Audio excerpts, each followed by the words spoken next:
on a, depuis la Lévaïa, on a répété une chose au sujet de M. Alphonse, c'était sa discrétion et comment il n'aimait pas embêter le Kahal et combien il aimait être à l'écart toujours et qu'on ne le mette jamais en avant. Et c'est pour cette raison-là que je vais essayer de respecter sa mémoire en étant bref. Parce que je pense qu'il n'aurait pas voulu qu'on pèse trop sur le tzibour hein, et qu'on reste comme ça longtemps. Il y a juste une chose à parler de Parashat Shoftim. Il y a une mitzvah qu'on a évoquée cette semaine dans Parashat Shoftim. C'est la mitzvah suivante. La Torah nous dit que lorsqu'on était amené à partir en guerre et qu'on faisait le siège d'une ville, alors il nous était interdit de déraciner des arbres fruitiers pour les utiliser pour faire le siège de la ville.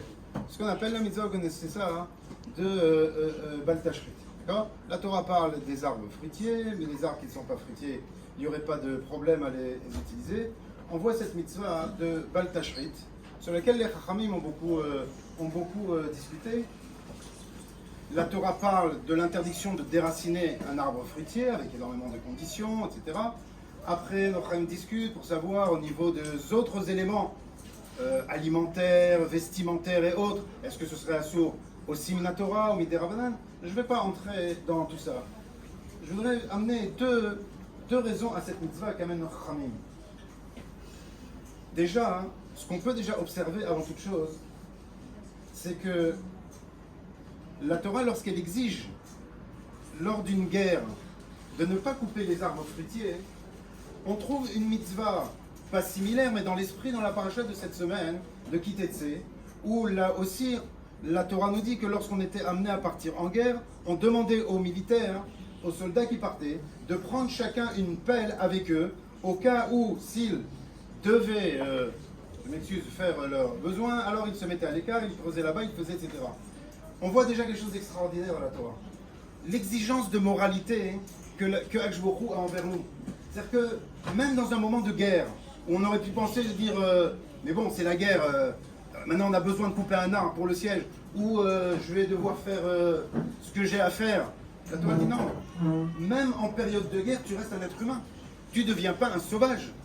Tu ne vas pas détruire des arbres. Tu ne vas pas te comporter comme un animal et aller faire tes besoins.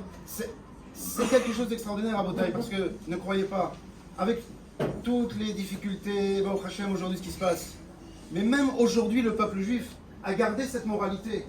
Même l'armée aujourd'hui, on le sait très bien avec tous les problèmes que ça peut poser, mais on voit bien parfois combien ils se retiennent de faire telle ou telle chose, quitte à ce que ça pose des problèmes.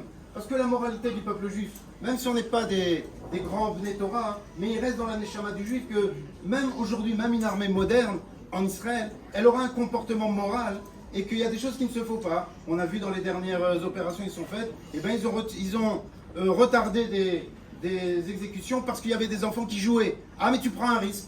Eh ben on prend le risque, c'est pas grave, mais on ne tuera pas des enfants. Ça c'est une première chose qu'on voit hein, dans l'exigence de la Torah hein, et de cette moralité. Et comme a dit le Rav, cette génération de celle de M. Alphonse, c'était des gens d'une extrême moralité. Ils pouvaient, mais ils avaient un derrière droit et ça, rien ne les faisait bouger de ça. Rav Shimshon Raphaël Hirsch, il explique que la mitzvah de Bal Tashrit, elle ne consiste pas uniquement le fait de détruire des arbres fruitiers. Il explique que le verbe de Ashrata, ce n'est pas juste une destruction. Il dit Rav Shimshon Raphaël Hirsch que dans cet interdit de destruction, c'est empêcher quelque chose de développer son potentiel. Couper un arbre fruitier, c'est empêcher quelque chose de se développer. D'accord? Il y a, je m'excuse, voilà, mais on parle de Ashratat Zera, etc. Ça veut dire, on voit bien quelque chose qui a une potentialité et qu'on empêche cette potentialité de se développer. C'est ça la mitzvah de Bal Tashrit. Vous prenez des arbres fruitiers qui vous nourrissent et ces arbres-là, vous les empêchez d'arriver à quelque chose. Disent nos Chachamim que si déjà, pour des arbres fruitiers, pour de simples arbres, la Torah nous demande de ne pas empêcher un arbre de réaliser son potentiel, à plus forte raison pour nous, à plus forte raison pour l'être humain, qui a un tel potentiel et que nous ne devons en aucune façon détruire toute notre potentialité, tout ce qu'on a donné. C'est une des raisons pour lesquelles on lit la paracha de Shoftim durant le mois de Elul, parce que justement, durant ce mois de Elul, comme a dit le Rav, oui, c'est le moment où on va redévelopper notre potentialité. Et que ce qu'on a pu pendant 11 mois parfois oublier, pendant ce mois de Elul, eh bien on nous dit Bal Tashrit, ne détruis pas toute ta potentialité. Regarde de tout ce que tu es capable de faire. Et ça, c'est ce que Rav Shimshon Raphaël Hirsch nous donne dans ce premier enseignement. La deuxième chose, et j'en aurais terminé, c'est ce que dit le Sefer HaChinuch. Le Sefer HaChinuch, il dit que cette mitzvah de Bal Tashrit, elle est pour nous apprendre à savoir remercier Hashbourou et profiter des choses bonnes. Hashbourou nous a donné des arbres fruitiers, de ces choses-là. Eh bien, le derrière des gens droits, des gens bien, on va dire, c'est de savoir, c'est de ne pas abîmer ces choses-là, de savoir en profiter, de savoir remercier même Hashbourou de nous avoir donné ces choses-là. Il y a une mida qui existait chez Monsieur Alphon, avec tout ce qu'on a dit depuis la Levaya. Mais comme je dis toujours, et on l'a dit aussi, c'est des générations particulières. Je l'avais dit à la Levaya et je répète l'expression. Mais c'est des générations, celles de nos parents, où le moule est cassé. Le moule est cassé. Ils avaient des règles, même si ce n'étaient pas des grands amis d'Achramim, mais ils avaient des règles et des principes. Et s'il y avait une chose qui existait bien chez eux, c'était ce qu'on voit ici dans Bal Tashrit, ce que nous dit le Chenour, de Hakarat Tov. Je terminerai rapidement avec cette histoire que j'aime tellement de Rav Shach. Rav Berman, le petit-fils de Rav Shach, raconte que une fois, Rav Shach a appelé justement Rav Berman et il lui dit, c'était en plein hiver, il lui dit appelle-moi un taxi, je veux me rendre à Haïfa, je dois aller à une levaya à Haïfa. Rav Shach était déjà âgé. Rav Berman lui dit écoute, si tu vas aller jusqu'à Haïfa maintenant, il fait froid, il pleut, il dit appelle le taxi, je dois me rendre là-bas. Elle dit ok, alors je viens avec toi. Ils montent dans le taxi, ils font la route comme ça de Bnei Brak à Haïfa. Il fait un temps exécrable, il n'y a pas de discussion dans la voiture. Maintenant, Rav Berman il raconte, il dit, moi je me suis dit, si mon grand-père, si Rav Shach il se déplace à une levaya, c'est forcément qu'il y a quelqu'un de grand qui est niftar. Donc il dit, on arrive là-bas à l'adresse qu'avait indiqué Rav Shach, on arrive devant le cimetière, on voit personne, vide. Et il pleuvait des cordes, il dit, il pleuvait à torrent. Et Rav Shach il descend de la voiture, il rentre dans le cimetière. Et il observe et il voit au loin un petit groupe de personnes, à peine un minyan, de gens qui étaient, là-bas. Et Rav Shach il se dirige vers ce petit groupe-là, et il reste là-bas. Alors Rav Berman se renseigne pour savoir c'est qui. Rav Shach se déplace à la levaya de cette personne-là, mais qu'il n'y a personne en plus. Il se renseigne, demande c'est qui. On lui dit que c'est une dame âgée, qui est nifteret, qui était veuve depuis très longtemps, et qui est nifteret. De plus en plus mystérieux. La levaya se termine et Rav Shach retourne vers le taxi. Il les avait attendus. Et sur le chemin du Kever au taxi, Rav Shach s'arrête en plein milieu. Sous le froid, la pluie, Rav Berman le tire pour le faire avancer. Il résiste. Non, laisse-moi, je veux rester là. Et il reste sous la pluie comme ça quelques minutes. Et il remet et il reprend sa route. Et il monte dans le taxi. Et il retourne à Bnei Brak.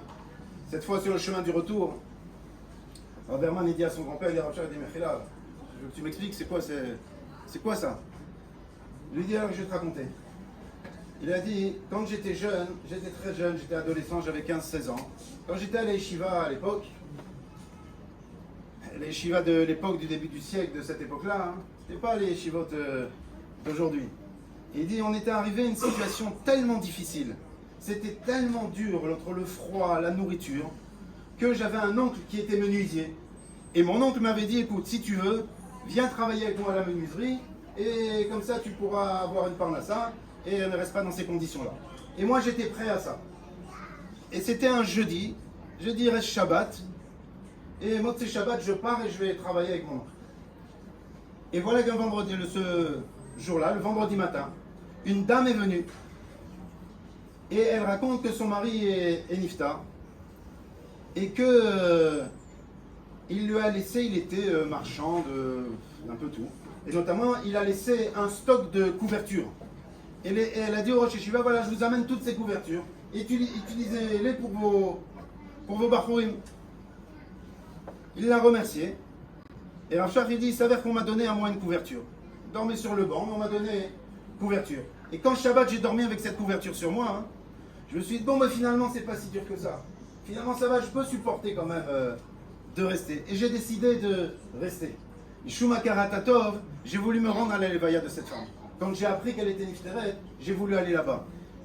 Rav Berman lui a dit, mais pourquoi tu t'es arrêté alors en chemin sur le retour du taxi avant de rentrer dans le taxi? Il a dit, parce que je voulais vraiment ressentir la difficulté qu'on vivait à ce moment-là, le froid dans lequel on était, et que grâce à cette couverture, j'ai pu continuer comme ça à étudier la Torah. J'ai voulu ressentir au plus profond de moi ce froid qu'on avait à l'époque et me rappeler la Hakarat que j'ai envers cette femme. On voit ce que c'est les Gdolim en Bretagne, on voit ce que c'est les Gdolim. Mais nos parents, et j'espère nous aussi, mais nos parents, Monsieur Alphonse, nos parents, c'est des gens qui avaient ces midotes-là. Ils savaient être reconnaissants à l'infini pour ceux qui leur avaient fait du bien. Ils n'avaient jamais aucune ingratitude. Alors, cette mitzvah de Baal Tashrit, où elle est là? Alors, Be'ezrat Hashem, que dans ce mois de Elul, eh bien, on s'imprègne de toutes ces choses-là pour que Be'ezrat Hashem, comme dit Rav Zilberstein, qu'on ne vive pas dans le mois de Elul dans la pression, parce qu'il dit Rav Zilberstein, dans la pression on ne peut rien faire.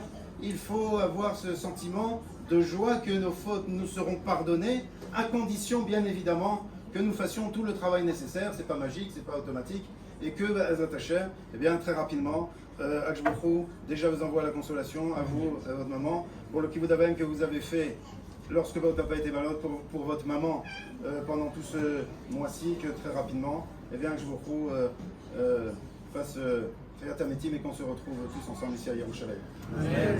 Bravo.